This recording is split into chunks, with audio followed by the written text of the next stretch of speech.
Recently, I had a consultation for an old friend, and so far so good, it's been working for her.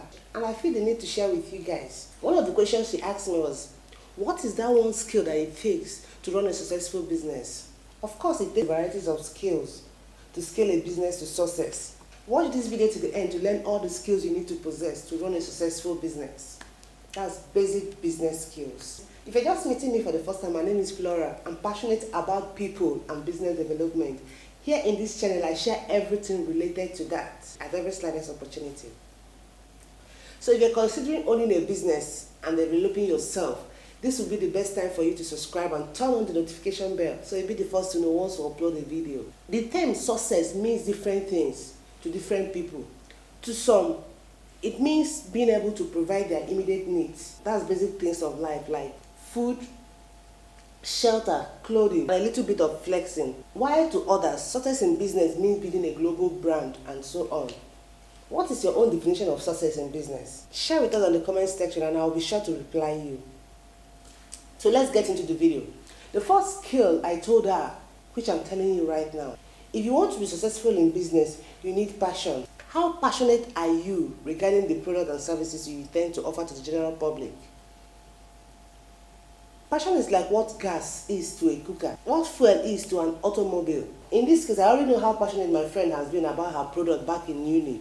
She will always talk about it, rendered help where she could, without grudges. The word passion, according to dictionary, means a very strong belief or feeling about something. Can you speak with conviction and certainty about your product and services? You are said to be passionate about something when you like it a lot. The good news about this is that passion is an emotion, meaning is a feeling. You can learn to like what it is that you want to sell. You just have to develop the passion and love what it is that you want to sell, because it will come handy when you get to the bumps on the road. You need to spend time thinking about your business and how to get it right for customers, because what you spend time with creates an attachment, in turn develop passion. It's only wise to get involved in a business you have interest or willing to develop interest in. I like what Aliko Dangote said in an interview. He said he does not go into any business he knows nothing about. And that says a lot about the success of all his companies. Get to know your business, spend time studying it, and see the passion emerge. Then the second skill I discussed with my friends was the skill of smartness. Being smart is such an integrated skill. Unless you don't want to be successful in your business, you can't afford to be dumb and stagnant. You have to be able to pick up trends, understand people's reaction, as well as being comfortable with simple numbers. That's basic percentage and arithmetics. You should be smart enough to know and understand market gaps. One of the smart moves my friend made then in the university, that's according to her, was giving out free meal to us. Please don't get me wrong. There's really nothing wrong with giving out your product or services to people for the first time or a little between first and second time. The thing here is that you have to consider who you're giving your product or services to first. What is the probability that they are going to become your clients eventually? In her case, there was no way we could have patronized her because, first of all, we were students. Secondly, her meals were of high quality, and of course, luxury meals are expensive. I told her that was one bad smart business move. Don't let passion deceive you.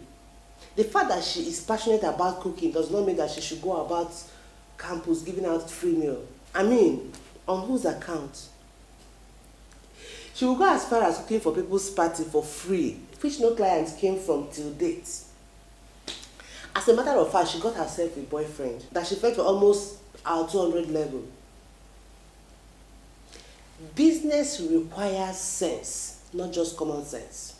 If you want to be successful in business, be smart enough to know who to give freebies and when to. Target the right audience and location. Don't be like my friend. What move have you made that you later or just realizing that it was not a smart business move? Share with us on the comment section below and I'll be sure to encourage you on what to do next. With scale of 1 to 10, rate your passion for your business. I mean what you intend to offer to the general public. How often do you think, learn or talk about it? Then the next skill is the skill of risk bearing. If you ask me, another name for business is risk. While starting a business, you need to have a full understanding that business revolves around taking risk. You need to be willing to do so. Willing to get into a situation where something unpleasant might happen to your business. Starting a business is risking your livelihood, probably money, time, and so on. The need to develop risk bearing as a skill is so real in business. You need to be able to handle it without cracking. So I asked my friend, how far can she go in terms of taking risk? Her response was funny, but exactly what I needed to hear. She said, I've been making up my mind since we left school, and now I'm willing to give it a shot, as long as it's a calculated risk. In her case, she has been working for a private firm with little or no passion. So this time around, she was willing to quit her job and focus on her dream, which I already discussed the pros and cons with her, and she was ready to risk it. Maybe, just maybe, I'll make a video related to that. Let me know in the comment section if you'd like me to do so. So you don't go and quit your job and say you're starting a business. The point here is that I brought to her knowledge that it won't be that easy. It will be critical and stressful at times, that it will be difficult to keep a clean head and make sensible decisions when you're starting. What is that risk you're willing or considering taking to build your business? How willing are you to study and make a calculated risk? You need to start making up your mind now. Then the next skill I discussed with her was the skill of resilience. We talked about her willingness to stand to her feet after any breakdown. It's easier said than done, but the truth remains that to sustain a successful business, you need to develop a resilient spirit. Your ability to bounce back, your ability to not give up. How ready are you to do that? I went further to tell her that the possibility that she will encounter setbacks is almost guaranteed. She needs to prepare for rainy days because it sure will rain. Develop the mentality to be strong enough to stand to your feet, no matter the gravity of the storm. If you must win in business and in life generally, in any business, especially as a startup, setbacks, reception, rejection, and criticism is almost predictable. It is important to remain positive. Figure out how to deal with it beforehand, before it deals with you. You need a coping mechanism. Then the next thing here is energy. Starting up a business requires more energy than it is from outside. You need to be willing to give it your strength to get your desired results. You need to harness your physical and mental energy that makes you able to do things. Starting a business takes time and energy. You need to start a catering company like my friend. This is the time to almost work round the clock. You will hardly have both closing and resumption time. I always ask you consider 9 a.m. to 9 p.m. if you're starting up. Although it all depends, and most likely I'm exaggerating, but you have to consider that. Of course, not in all cases. What you have to put at the back of your mind is that you will have more to do than you can imagine. You will not only work hard, but fast and smart. It is not time to take extra holidays or days off. How reserved is your energy level now that you're getting ready to start your own business? Share with us in the comment section and be sure to inspire someone. Then our next point here is entrepreneurship skill. I call this skill a self-starter skill. The truth about setting up a successful business is that it's not meant for everyone. If you are used to being told what to do and how to do it, and you're comfortable with that, then sadly, business might not be for you. Because once you start your own business, nobody's going to tell you what to do. You call the shot yourself. It becomes your responsibility to take decisions and implement them. My friend has always been an entrepreneur, but I still have to remind her of the reality of the responsibility that lies behind the role of a CEO. She has to create a constant reminder to herself that she's now the one in charge. Developing an entrepreneurship skill requires that you're comfortable initiating the first business idea. In fact, everything from an idea, an empty shop or empty office, and creating something out of it. The next one here is multi-skilling, commonly called multitasking. When you're starting your own business, it's not time to have many hands on the deck. It's time to set your priorities in order. I said to my friend, you don't need to employ more people than necessary. She might have to go to the market herself, get involved in cooking, even down to the dishes.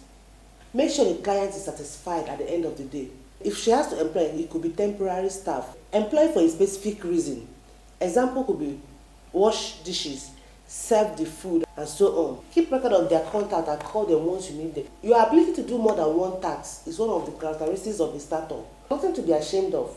Your ability to swallow your pride and do the needful. Don't just wear the CEO tag and waste your resources employing people that are not necessary. Train yourself to do several tasks and make sure to hire in line with that. Of course, don't overuse your staff privileges. Pay for extra hours.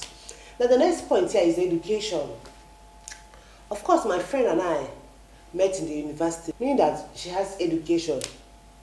As a matter of fact, we studied the same course, business administration, which makes her more qualified to start a business, in quotes, of course. I got asked frequently what education or qualification is necessary to set up and run your own business. My answer is usually no. According to my student that asked that question, she said it sounds misleading. To some extent, he's right. You need the expertise at whatever business it is you want to start. But the question was that, what general education do you need to run your own business? It's no longer news that we have a lot of dropouts that build global brands. In fact, in the eastern part of Nigeria where I come from, once a boy finishes secondary school, in some cases primary school, he'll be sent to go and learn a trade. By the time his mates are still in school, his master has settled him and is already doing well in finances. So it's quite clear that to run a business, that's buying and selling, you don't need any degree or educational qualification. Rather, you need basics like being comfortable around numbers, how to multiply, add, and percentages to enable you to transact with your customers accordingly. So basically, the educational you need to run your own business is getting yourself acquainted with that particular business knowledge. It could be as cool as coming to this channel to watch all the business development videos, googling all the necessary information, or as broad as getting a degree or attending a business school. The ninth thing I discussed with her is the scale of experience. Honestly speaking, you don't necessarily need to work in the same sector before you can own a business. I mean, a lot of businesses are still striving even without experience in that field, but you need to have the knowledge of business you're going into. You don't necessarily need to get the knowledge. You can become a customer first. There are enormous difference between experience as a customer and working experience within a sector. Don't just open a business. Get to know the other business within the sector. Patronize them and check how you were treated. Implement and improve on where need to be improved when you start your own. If you like their services, implement it. If not, discard. Get the experience of being a customer first. It makes practical sense. Put yourself in your customer's shoe when you launch. Just like I said earlier to my friend, to check out other restaurants that model the kind of business she intends to operate and learn from the experience. Spend time studying and learning about your potential competitors, at least some decent experience as a customer. Then the next thing we discuss is time management. My friend is married with kids. I told her what I'm telling you right now. You must be able to know how to prioritize your time, else you'll be stressed out. Know when it's time to take care of yourself, business, family, and friends. Have a work-life balance. That's just the point. Know what matters the most and when to call it a day. So let's recap the skills I mentioned earlier. Basic business skill. The first one is passion, the skill of smartness, the skill of risk bearing, the skill of resilience, energy, entrepreneurship skills, multi-skilling, that's multitasking. The eighth one is education. The ninth one is experience. The last but not the least is time management. In conclusion, one thing I've never seen fail any entrepreneur is the desire to win and determination to make it work. Above all, you need an empowerment from God to swing into action. If you're genuinely ready to start a business, I feel led to have an agreement prayer with you. So let us pray. I pray for you in no other name, but in the name of Christ, the name above all other names, that as you have believed, as you start taking actionable steps today, may you never stop. Congratulations as you emerge the latest CEO in town. I'm happy for you. Feel free to ask me any business and personal development questions on the comment section. I promise to answer you as soon as I can. I'll be linking the videos related to business development on the description box. That's the playlist. And I will see you in the next video. Bye. Have yourself a very wonderful day.